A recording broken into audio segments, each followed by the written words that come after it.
Michael, if you would make a list of the companies who are currently winning the mobile revolution, who are they?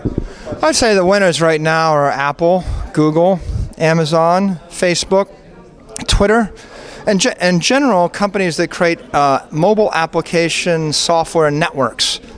But I heard your speech and you said the winner mobile is at the moment Apple, Apple and Apple. That's how I understood it. And the rest is basically playing second viol or doesn't know how to basically get into the market. Well, I think we're chapter 1 of the mobile wave and there's probably 12 chapters. Apple's the winner of the first chapter by far. I mean, you could say we're in chapter 2 or 3 and maybe Apple won the first chapter and the second chapter.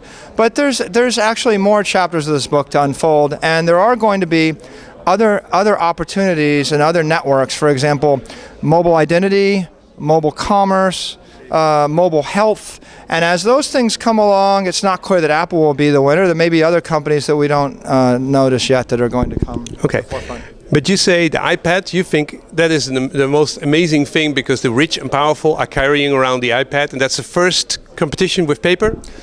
Yeah, I think the iPad is the most underappreciated or underestimated new technology. I think it's the first device in the history of the world that competes favorably with paper.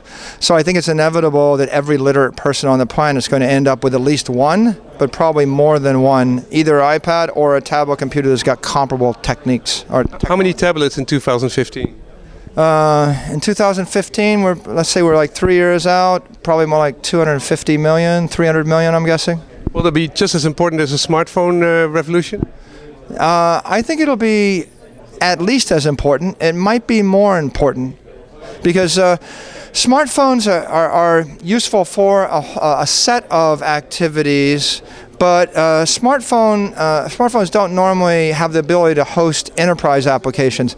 But if you look at the tablet computer like the iPad, every application never ran on a Windows machine or the web probably would run better on an iPad or a tablet computer. And so the iPad is completely disrupting the entire enterprise market, and then it's also disrupting the entire entertainment market. And so entertainment and enterprise are incredibly valuable portions of our society. What does it mean for Microsoft?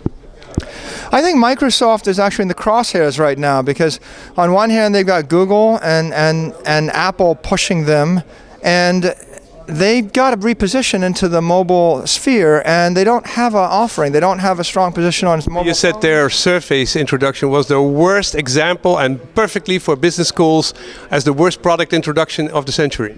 Yeah, I don't know if it's the worst of the century. I just think it was a disastrous product introduction.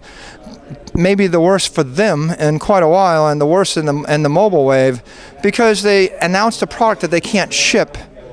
And they alienated all of their partners while they were announcing a product they can't ship. And the product itself was indeterminate and ambiguous in its character. So they gave everyone who was an observer in the market the impression that they don't have a clear strategy and they're uncertain of their ability to be successful. Last question.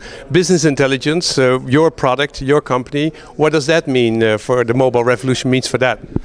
We've really benefited from the advent of mobile because if you can deploy any kind of intelligence via a mobile device, it goes to 10 times more people and it's 10 times easier to use and it's available 10 times as often for them. So it's been a big growth driver for us. And the rich people and the powerful people want to use it. Yeah, I think the key there is we like to have the powerful executives who make the decisions directly interface with our software. Before the mobile wave, they looked at paper. And so if you think about everything you read on paper, every book you've read, you don't actually know what company built the printing press, nor do you care. But if you're actually reading that information on a piece of software, then you know the company that provided it, and we can have a direct relationship with them and therefore will be much more valuable. Thank you.